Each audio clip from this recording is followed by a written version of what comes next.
I have added a section on the back flap of your flipbook that deals with a different kind of area problem. We've been covering how to find the perimeter and area of different polygons.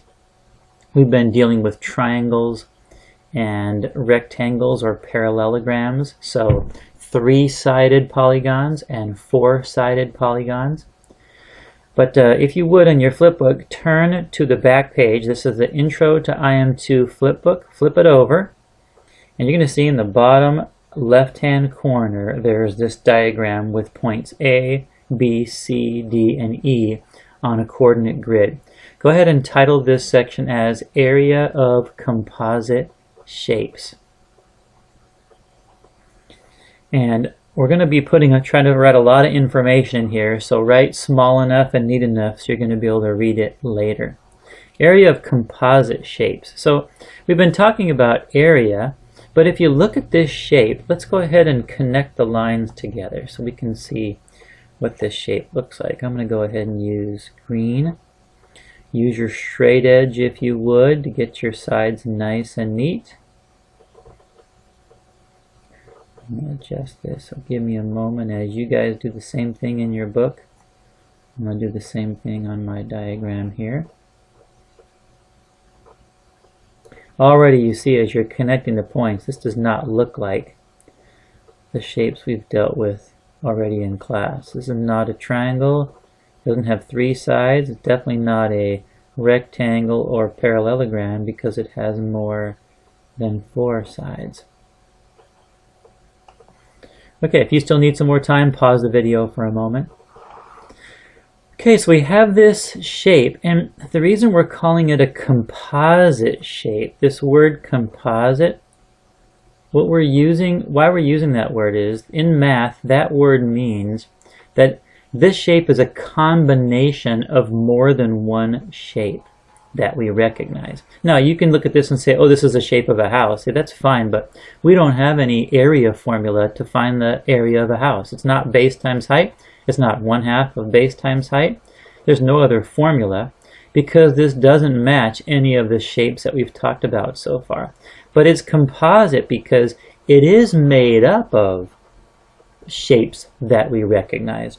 And if we can just divide this shape up into more than one shape, could be 2, could be 3, could be 4, could be more than that, shapes that we recognize, if we can divide this up into triangles and rectangles, or triangles and parallelograms, triangles and squares, we can figure out the area of this shape. In fact, we can figure out the area of most every polygon, no matter how strange it looks, if we can just divide it up into triangles and quadrilaterals, or triangles and rectangles, squares, or parallelograms. So let's go ahead and take a look. How do we figure out the area of this shape? I'm going to go ahead and draw another line now. And you can see that if we look at this shape, clearly if we draw this line right here between A and C, we have actually divided this shape up now into 2 different shapes that we recognize, and that's why it's called composite. This whole house-shaped polygon is made up of more than one shape that we recognize. So composite means combination of more than one recognizable shape. So now, no problem at all. We know how to find the area of a triangle. We know how to find the area of a rectangle. If you can find the area of these 2 parts, all you have to do is add them together and you will get the area of the entire house shape. So I'm going to label these shapes. Let's label this one as shape number 1. Let's label this as shape number 2. And let's say our steps are going to be number 1, step number 1, find area of shape 1. Step number 2, pretty simple, find area, I can write that a little bit neater if I can, find area of shape 2. And if this had more than that, if you had to divide it up into 3 or more, you'd keep on finding the areas of the different shapes that make up our entire shape. And then once you find the areas of all of those, your last step is add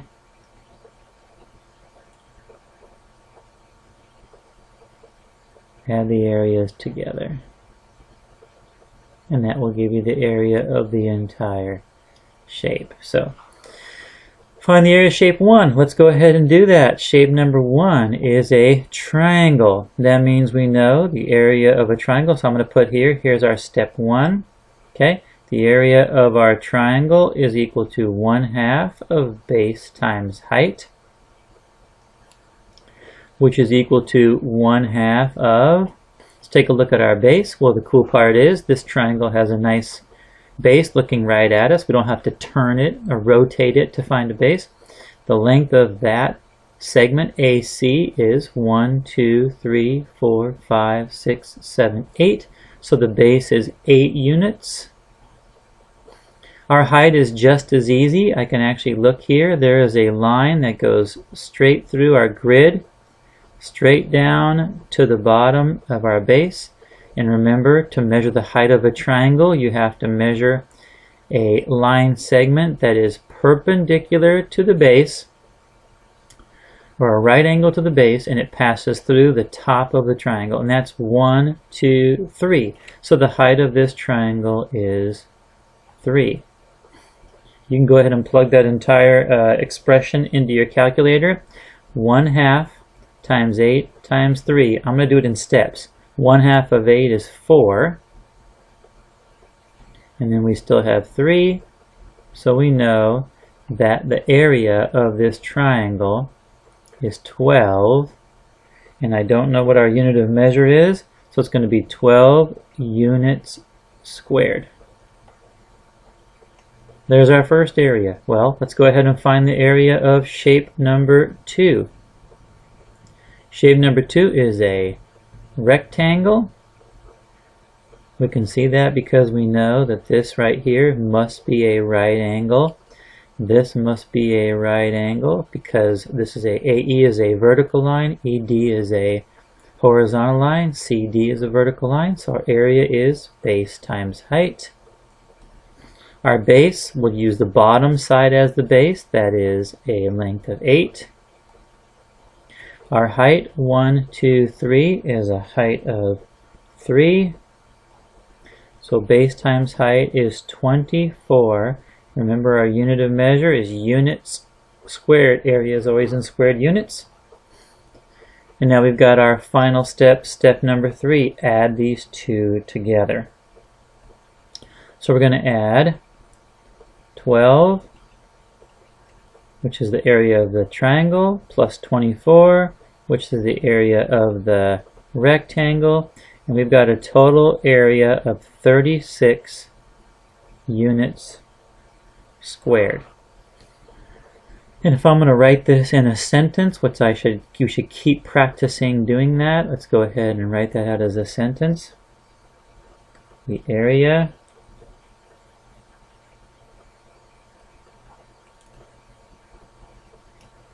of A, B, C, D, E. Remember, you name your polygon by the vertices. The area of A, B, C, D, E is 36 units squared.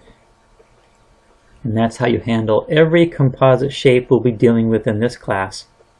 You'll be able to divide it up into triangles and rectangles, squares, parallelograms, shapes that you recognize. Find the areas of each individual shape, add them together, and you'll get the total area of the composite shape.